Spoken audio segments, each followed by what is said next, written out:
getting into a development conversation and asking ourselves the question, what actually must be done? Our guest for this hour is the Deputy Executive Director of UNHabitat, Michal Mlynar, and he's with us already. He's already seated. And as we're getting into an urban development conversation, Karibu Sana to Kenya's biggest conversation.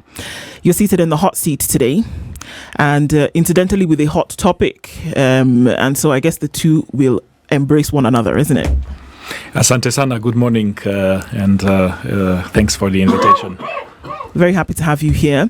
As is tradition, we'll welcome you, Kenya, welcome with a cup of tea. Come into the Situation Room, we'll welcome you with an African proverb. And CT will do that this morning. Our proverbs for the whole of this week have been from the Republic of Malawi. This morning's proverb is an interesting one. An upstart is a sparrow trying to marry a hornbill. The next question will be, what are your views? What do you think is the meaning of this proverb? What were the Malawians trying to tell us? That an upstart is a sparrow trying to marry a hornbill. There is always a lot of wisdom in these proverbs. We do have a lot of them in my own country, in Slovakia. Tell us one. And, I often tell colleagues one that, of course, I was always reminded about by my grandmother. And it goes like this, that wise people learn from other people's mistakes, and I think it's a practical one. Of course, it's a different category. Could you say it in Slovakian so that we understand? Also, once you say it in Slovakian, it is sure to understand exactly what you're saying. No, I want to hear. I've never heard the language. I want to hear the language and I want to hear what it sounds like. Happy to do that. Múdri ľudia sa učia na chybách iných. All right, so of all those words, why do you laugh? You got what you wanted. Yeah? I got what I wanted. I'm sure it helped, right? It helped tremendously. I now know. But interestingly enough, from the mistakes there are a lot of Slovak words that sound like Swahili. Yes. At least chai, kahawa. When I was having coffee with my colleagues this morning, and for some reason I used the Slovak word kawa, they were surprised that we use the same. So, and there is a Czech word which you may be familiar with the word robot.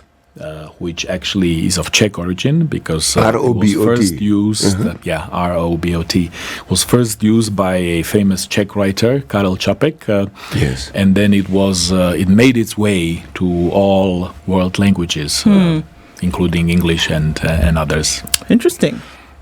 Well, it's a former linguist in me speaking. I used to be a mwalimu, a teacher of English and Russian back home in Slovakia, and then I joined the foreign service. Well, you're in good company. I myself was a teacher of the English language once.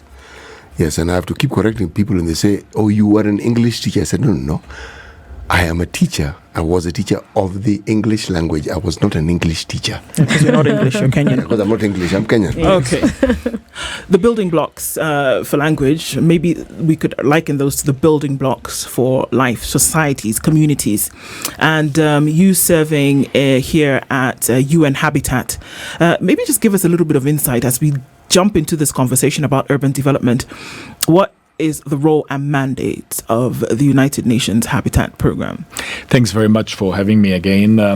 I started at UNHabitat in April, as you mentioned, as Deputy Executive Director, but I'm not new to Kenya. I served in your beautiful country as Ambassador of Slovakia. Balozi was Slovakia pa Kenya from 2012 to 2015. So it's great to be back and see how the country has evolved. It's been 8 years in between. But indeed, as you said, building blocks is a good bridge between even my teaching profession and the current work at UNHabitat, focused on sustainable cities, sustainable urban development, housing, and other related issues. It's largely a governance context that I would like to highlight. Of course, UNHabitat as the UN agency, which is headquartered in Nairobi together with UNEP, that is responsible for sustainable cities and sustainable urban development, the new urban agenda, which is our blueprint, and linkages to so many other issues, is in fact the bridge builder between other areas of development and urbanization or cities. And there is a lot of challenges, as we all know. It's enough just to maybe look out of the window and see how the urban environment around us is developing. The key thing, of course, is how we manage urbanization, how we manage our cities through multi-level governance, and very importantly, and that's UNHabitat's bread and butter, how we plan, how we know what we are going to do, not today, but tomorrow and beyond, and what are the trends that, of course, we have to keep track of. The trends related to energy, to water, sanitation, to access to education, health, and other issues. I often say that SDG 11, which is the SDG that we are custodians of for sustainable cities, is probably the most cross-cutting one. Because it touches really so many other areas, climate, but also health, education, partnerships, and many other issues. When one hears of UNHabitat, one thinks of habitation. Now, habitations exist within a certain ecosystem that has to do with planning and determining. Now, again, when one hears of habitat, one hears of habitat being involved in matters to do with informal settlements, not upgrading, but simply ensuring that those habitations have the dignity and have the sort of wherewithal that what would be considered humanly acceptable. My question, does UNHabitat also work with development planners or urban planners within countries to ensure that what actually requires to be done, the structure that is needed for these things to happen, is actually in place? I'll explain to you what I mean. For instance, our colleague here is a planner. She's an architect and a planner.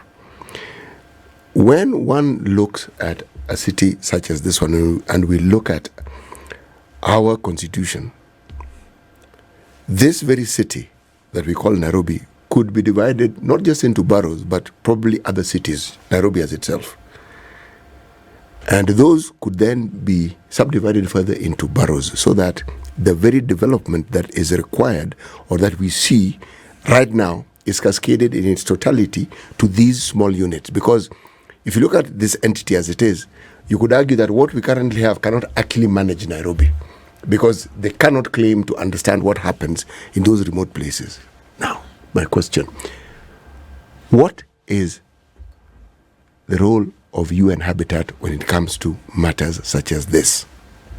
Thanks very much. Do you want to work for us? Because you sound like a PR person that we could use on our team, and of course we are focusing on the PR aspects a lot. Communication is key.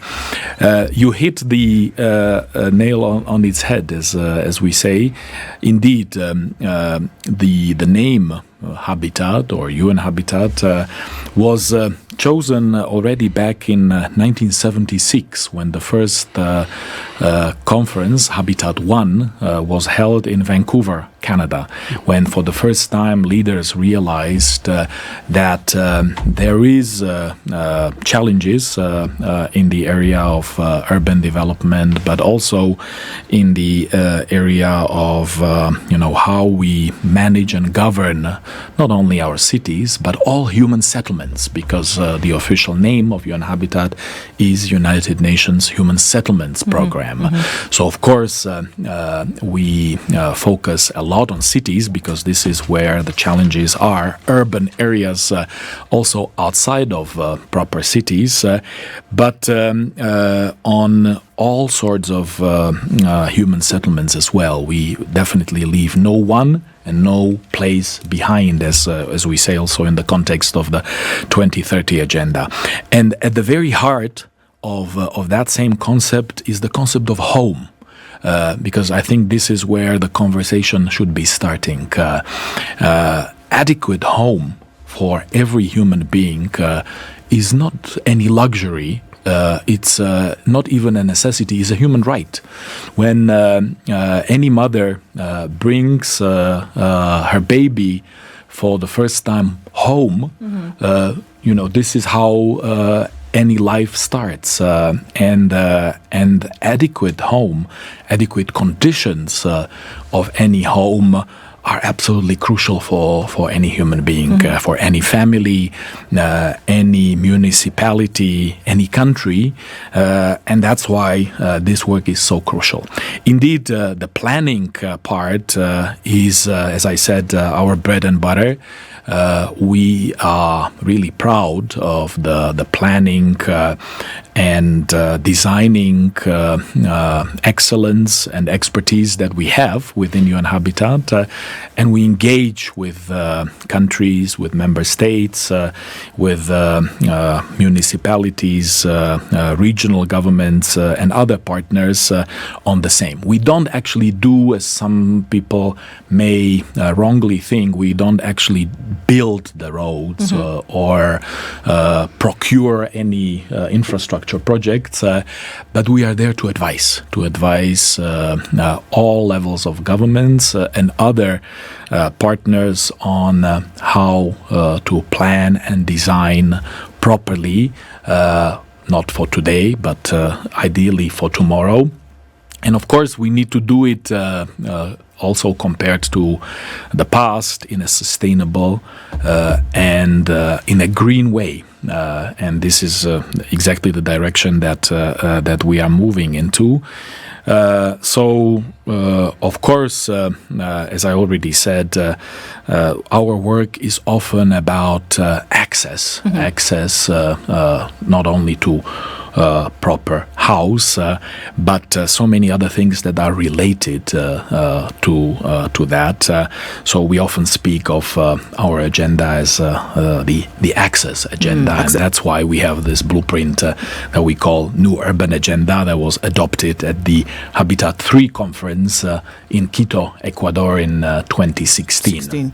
So when you look at human settlements and you look at even SDG 11 and asking that this be fulfilled, usually the responsibility is on governments. And if we look at governments in this geographical area, a lot of times the burden of care is across board. There's a lot on the plate at the same time. But we're saying at the very minimum, there's certain things that must happen in order for people to live dignified in a particular settlement. What would you say at this time is the ratio of those who are living in these dignified settlements vis-a-vis those who are not, as kind of like a pointer as to where we ought to be going as per advice? Great. Now, this is exactly at the center of our attention on a daily basis, globally, regionally, nationally. Indeed, the conversation starts with national governments, but then it continues with the local and regional governments, but also with private sector, with community organizations, with the civil society, with the academia, with professional organizations, organizations such as architects. I had the privilege of representing UN Secretary General Antonio Guterres at the recent International Union of Architects Congress in Copenhagen, and that conversation was really amazing in all these different areas. So we at UNHabitat, we take pride at engaging all the relevant stakeholders, and actually we have been doing ever since our inception in the 70s. It was not so fashionable at that time like it is now. We have over the years developed really strong connections and strong partnerships to all those. Indeed, challenges are enormous, but we have to see also opportunities in those challenges, and I will talk about those a bit later. But you asked how large those challenges are, and indeed, only when it comes to housing, we estimate that by 2030, 3 billion people, which is about 40% of the world's population, will need access to adequate housing. In other terms, there is a deficit or a demand for 96,000 new affordable and accessible housing units every day. So, this is the magnitude of the challenge that we are facing. Kenya itself, as you know, probably needs about 250,000 new housing units a year. And currently, it gets about 50,000. So there is still about 80% that needs to be addressed. And as you know, this has been one of the key priorities of the government of President Ruto. And we are working very closely also with the government of Kenya, but also with the governors and other stakeholders on the same. On addressing the gap. And part of the conversation, as I already said, is to look at this issue not as luxury or potentially as a market value, but primarily as a human right. Or as a necessity that needs to be addressed. So of course we need to have the private sector part of the same conversation, and the investment that can be made primarily by the private sector, but also by national and local governments are crucial. But there is more than that. We need to create access for our cities, for example, to be able to make those investments. We need to improve access to financing that they will need, and of course there is a lot of other issues.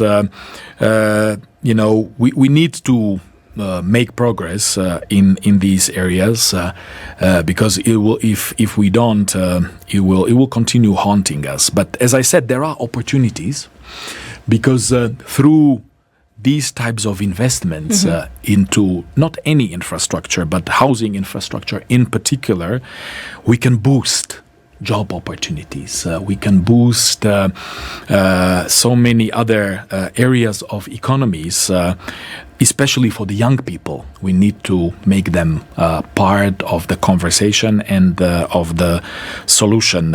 Because, in fact, 70 to 80% of a global GDP actually is generated in urban areas. Yes, also 70% of global carbon emissions, unfortunately, is generated in the urban areas, which is yet another challenge. But let's grab the challenges at their horns and focus on how to address them.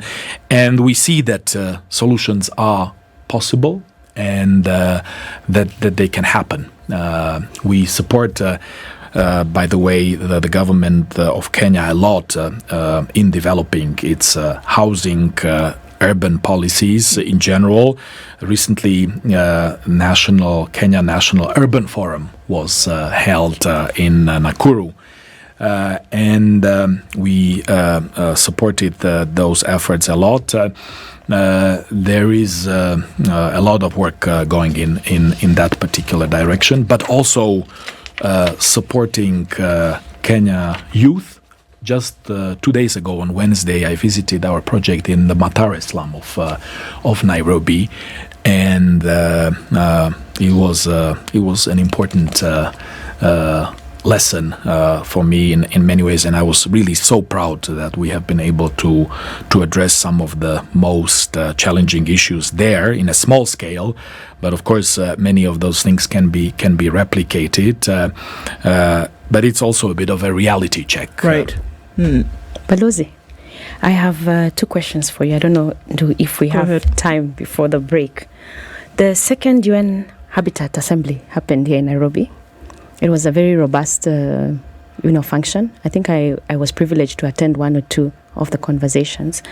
I think it would be good if our listeners, if I don't know if this conversation has happened at the time when that assembly was happening, maybe we can understand what is the assembly, and from the resolutions that were made, what can we expect maybe for Nairobi, Nakuru, Kisumu, and we have a new city that is probably coming up. I think Eldoret is in the way for confinement, so we have 4 cities. So maybe that's my first question. And my second question is about the urban-rural. I'm curious to know if there are conversations about the urban-rural, because in a country like ours, majority of our population is in the rural. And access to services in the rural is really a challenge, especially if you come down to the counties in the lower eastern and the northern region where they are big and they are vast. So you find settlements are all over the place. And really a genuine conversation needs to happen such that, yes, urbanization is the way to give services in line, with the SDGs. So there's probably a shift in land policy that may be required, so in the advisory that you're giving, are we looking at how to better organize our rural areas for service provision so that, we can achieve the sustainable goals as they are envisioned? Great. Thanks very much for those extremely relevant questions. First, on our second UNHabitat assembly, indeed, it took place in Nairobi in June. And that's actually, by the way, part of the reason why I started my new mandate as Deputy Executive Director of UNHabitat already in April, because my boss, Executive Director Maimuna Mokhtarif, was really making sure that I arrived in time before the assembly, so that we boost our capacities and together we can deliver. I before served for 6 years as ambassador of Slovakia to the UN in New York, and it was not easy to wrap up everything in New York and rush back to Nairobi, but we made it in time, and we are proud to say that the assembly was truly a success. We managed to steer the debates and the work in a reasonable way forward. And 10 substantive resolutions were adopted during the assembly, in addition to a ministerial declaration. We were joined by delegations from 135 member states out of 193 that there are total. And we had around 5,000 delegates at our second assembly. So very important. But your question was about what practical impact the resolutions will have. And indeed, that needs to be at the heart of our attention.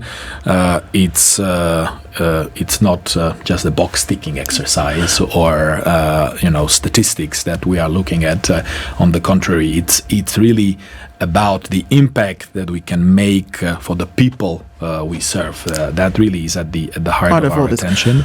We're looking at some of those objectives that were realized in terms of goals, where we should be going with the whole urban development question, and you were going on to some of those.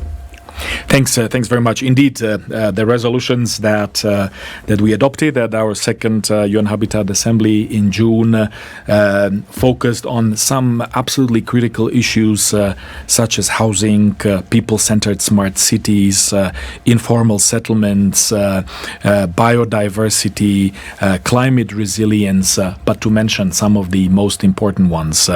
And also an important enabler, as we call it, and that is localization of SDGs, of all SDGs, not only of SDG 11, because really practice and life has shown us that if we want to not only accelerate but improve on the implementation of all SDGs, the 2030 agenda, we need to bring them down to the local level, which is a key message that also resonated during the Assembly, and where UNHabitat has been playing a strong role within the whole UN system, because there is the so-called Local 2030 Coalition within the UN, which is co-chaired on a permanent basis by UNHabitat, and then there is always another UN agency that is the second rotating co-chair. But on practical terms, for example, in terms of informal settlements or slums, if you will, slums are a housing issue. Yep. And of course, also a governing issue. It is obvious that when we see that the slum challenges persist and that we cannot fix the problem, not only in Kenya, they exist in other parts of Africa, but in other parts of the world as well. And by the way, there are also linkages to homelessness, which is a challenging phenomenon also for many developed countries. So, all these issues really need to be addressed as part of our housing policies. And if housing policies fail, then we continue facing the slum issue. That's just one example. In relation to people-centered smart cities, Kenya, in fact, has so much to offer on some of the urban innovations, if you will, or some of the digital solutions that constitute what we call smart cities. UNHabitat will now be developing, on the basis of the resolution that was adopted, international guidelines for people-centered smart cities. And we hope that those will be very useful, not only for the national governments, but also for local and regional authorities that can take advantage. And these efforts serve in many cases as a boost to the governors, the mayors, that can have better access to financing, to investment, and through partnerships with different stakeholders, they can advance. We give them additional tools at their disposal. We work very closely with many mayors and governors organizations, including one which is called United Cities and Local Governments, which is a global association of local and regional governments, and it is through them that we are able to advise on these important things. And in fact, UN is preparing for September of 2024 the Summit of the Future. You may have noticed that just earlier this week, UN concluded in New York the SDG Summit, where UNHabitat was in charge of one of the 12 high-impact initiatives precisely on localization of SDGs. But we are already working further, preparing for the Summit of the Future, and as an absolutely central component of the Summit of the Future will be how to involve the local and regional governments in our multilateral discussions more. If we need a reminder, I would say that we have seen during the pandemic how important the role of the local and regional authorities was in addressing the challenges, and in particular in delivering the services to the people. Let's be honest, the national governments in Europe, also in my own country, Slovakia, are not particularly good at delivering the services to the people on the local level. They are there primarily to provide financing, to ensure that there are proper legal frameworks, but these things are not really happening without local and regional governments, and this is often the missing piece that we are trying to elevate. You know, every time we talk about planning, we talk about urban planning and we talk about settlements in urban areas, and then we look at the very rapid growth of what we refer to as unplanned settlements, the need for what you're saying becomes very apparent. It becomes something that you realize is not just apparent, it's crucial. However, there is this disconnect between what is intended, what is hoped will be done, and what actually gets done. There'll be conferences, there'll be understandings, there'll be MOUs, and people will know what ought to be done. But yet, let me talk of Nairobi, for instance. It's like a conversation that has a life of its own. It's what seems to take place, many conversations on this subject. Is there a way in which UNHabitat, in the advisory role, can influence the implementation of the things that are actually discussed and agreed on at international forums and even at local forums? Yeah, again, I have to say that you are hitting the nail on its head, because one of the messages that resonated most during the assembly was implementation. So, of course, none of the policies, none of the resolutions are worth anything without implementation. And we do track implementation. We do remind national governments and other actors about implementation gaps or areas where we need to accelerate. And that's exactly why also our SDG 11 report that we presented just this July in New York was so important, because it contained all that. It contained tracking mechanisms. It contained data that shows how we are progressing on the implementation. And there are certain indicators where we have made good progress, and there are unfortunately areas where progress is lacking, or where we simply cannot say that we have been able to do enough. Yes, the pandemic has derailed us. There are other serious global challenges, but despite all that, we have committed to accelerating everything between now and 2030. I can tell you an example. I mentioned the Nairobi Rivers project that UNHabitat is working with the government and other stakeholders in Kenya on.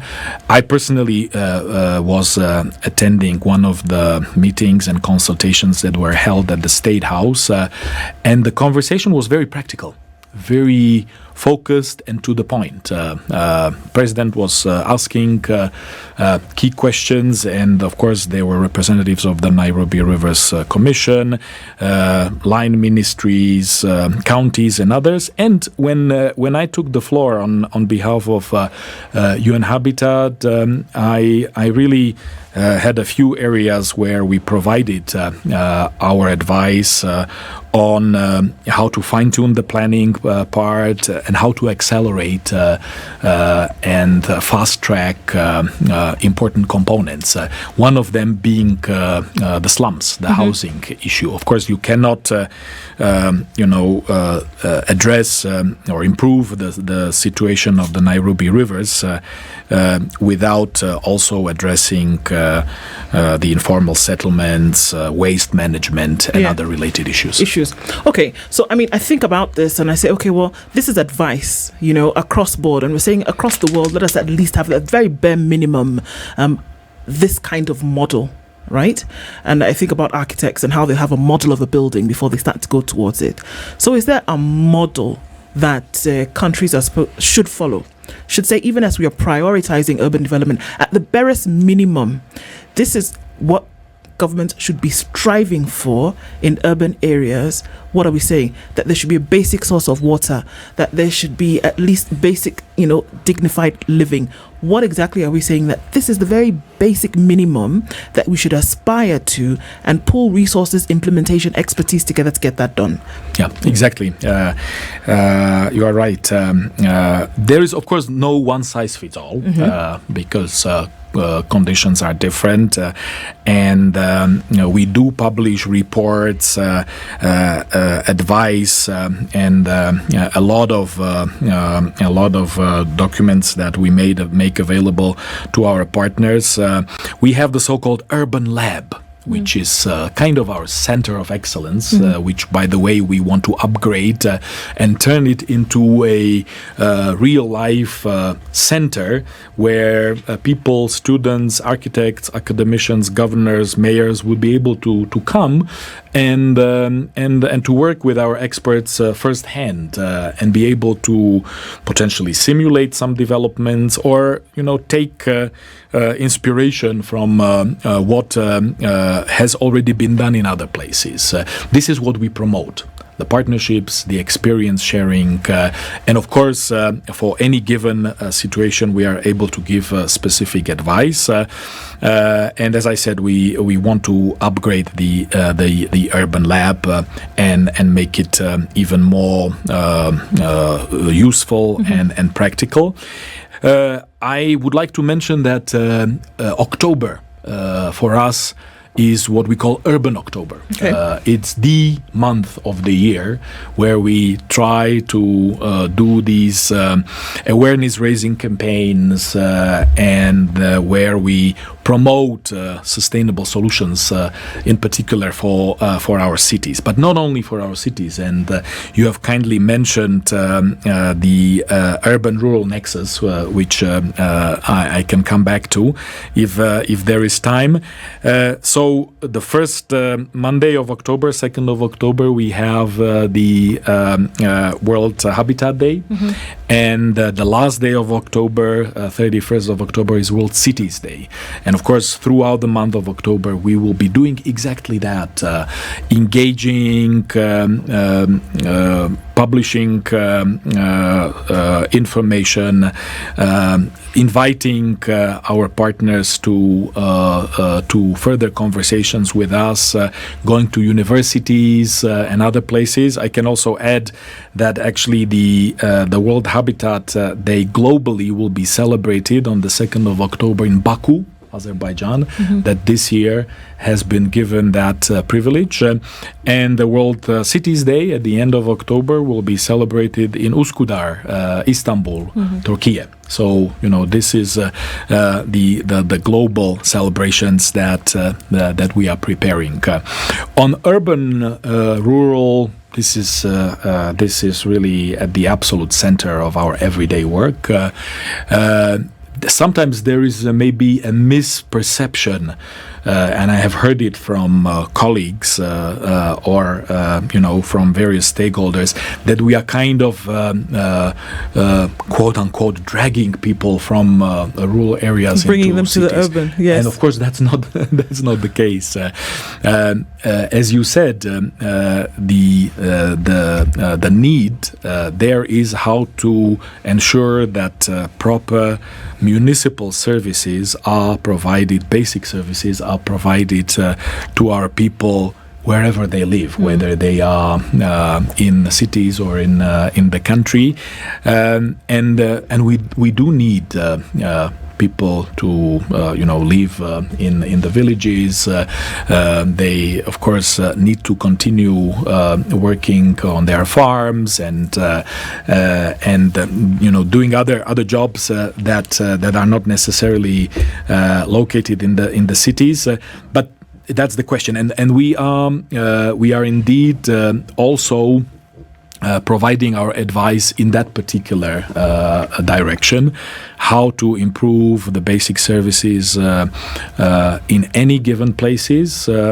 And of course, that's also part of the contribution of ensuring that we can keep the rapid urbanization under control, and that it doesn't spin in a pace that is difficult to keep under control. Yeah. Do you also work and collaborate with financial institutions, local or international? I ask because everything we're talking about here involves money. Yeah, absolutely. Without the financing, it's a nice discussion work. Point. Yes, I should repeat our 3 priorities and 2 enablers. Priorities are housing, climate, and urban crisis, and the 2 enablers are localization and financing. So, of course, that captures well, I think, that focus.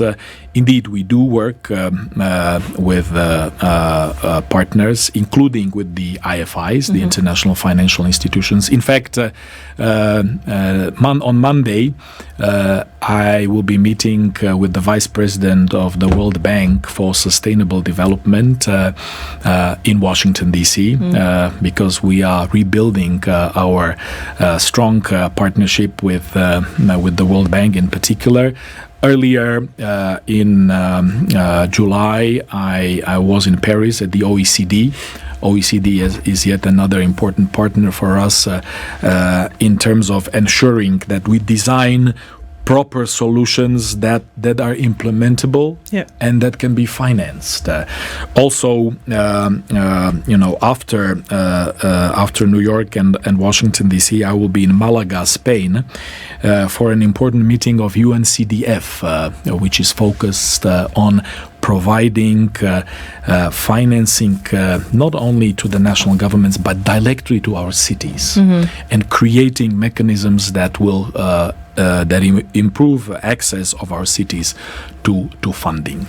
Of course, from different sources, because we live in the world where we can no longer rely only on one source of financing. We have to diversify, and we have to create conditions for the right mix. Of course, public-private partnerships are crucial, and all that. We have methodologies and practical solutions that we are offering to our partners on all these issues. Where do we see that sustainable cities, sustainable communities are actually practicing this advice? Where do we see that strides are being made to get to those objectives? And we can look in Africa, for example. Yeah, indeed. It's of course made available through different channels on social media, on websites.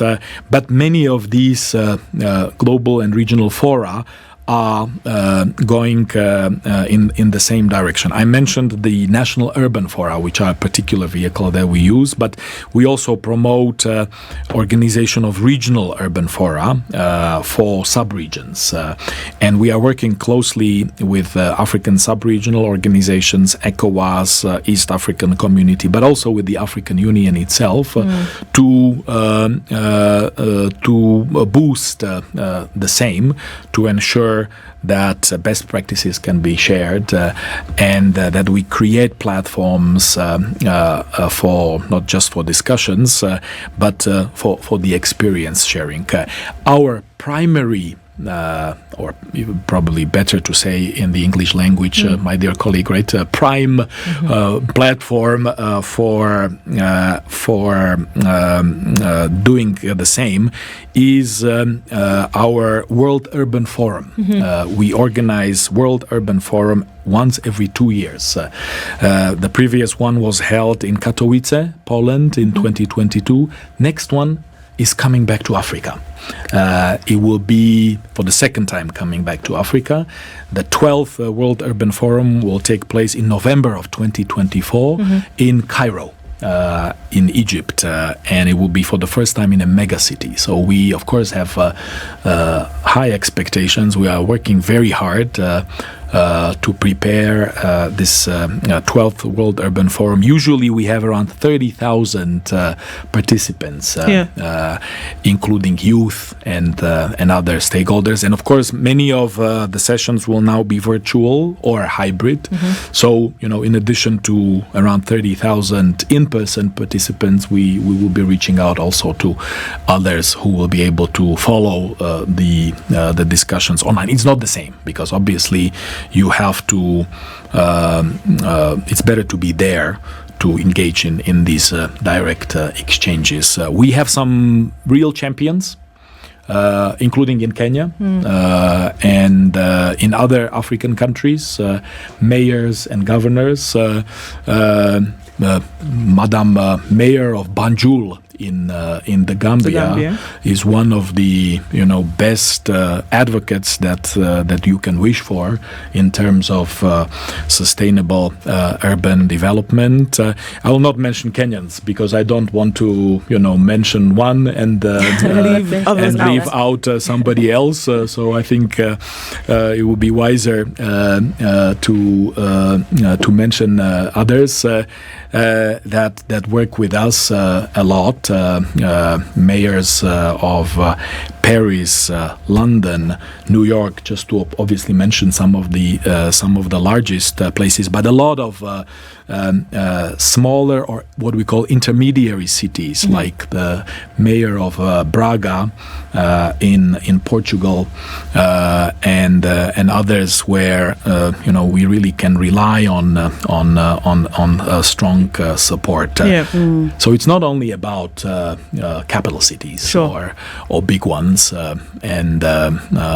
Balozi, I want to ask a question. I can see time is really flying. Just make a comment on disaster preparedness as part of resilience and in the face of adverse climate change issues. We saw Libya, what happened in Libya, and this is Nairobi and Morocco, and there's also Morocco as well. Yes. And Nairobi, we dread when the rains start in Nairobi because the city practically comes to a standstill, not to mention how our slum areas, poor facilitation, in terms of disaster preparedness. Maybe you can tell us conversations around this, resolutions around this. Absolutely. Crucial. And I did mention that urban crisis, urban resilience is one of our three priority areas. We work hard, including in Kenya on the same. You mentioned Morocco, Libya recently, but we have supported a lot in this area recently, Mozambique, Malawi. We work in the Sahel in the same context. That's just in the African continent. There is a lot more. Just 2 days ago, I chaired a conversation that we had within UNHabitat to see how to better scale our engagement in the humanitarian field and in urban resilience and crisis. Solutions are obvious. We have to design such policies that take into account the disaster preparedness, meaning prevention measures and mitigation. Of course, a lot of that is related to climate change. Yes. So resilience and climate change are siblings that we have to address together. So yes, there is a lot already happening, and there will be more. And in fact, I can even add, even though it has not been officially announced yet, that early next year, we as UNHabitat will be hosting representatives of all UN humanitarian agencies for this conversation. Okay. We have agreed with the Office of Coordination of Humanitarian Affairs from New York that we will bring the next conversation to Nairobi to focus on the same. That would be fantastic to see. Michal Mlynar, thank you so much for being here with us. I mean, time goes quickly, and very important conversations that we're having here. And as you go to New York, as the UNGA talks, take place, it'll be just interesting to see that some of these objectives again brought to the fore. Thanks for being our guest this hour on Kenya's Biggest Conversation. This is The Situation Room the only way to start your day.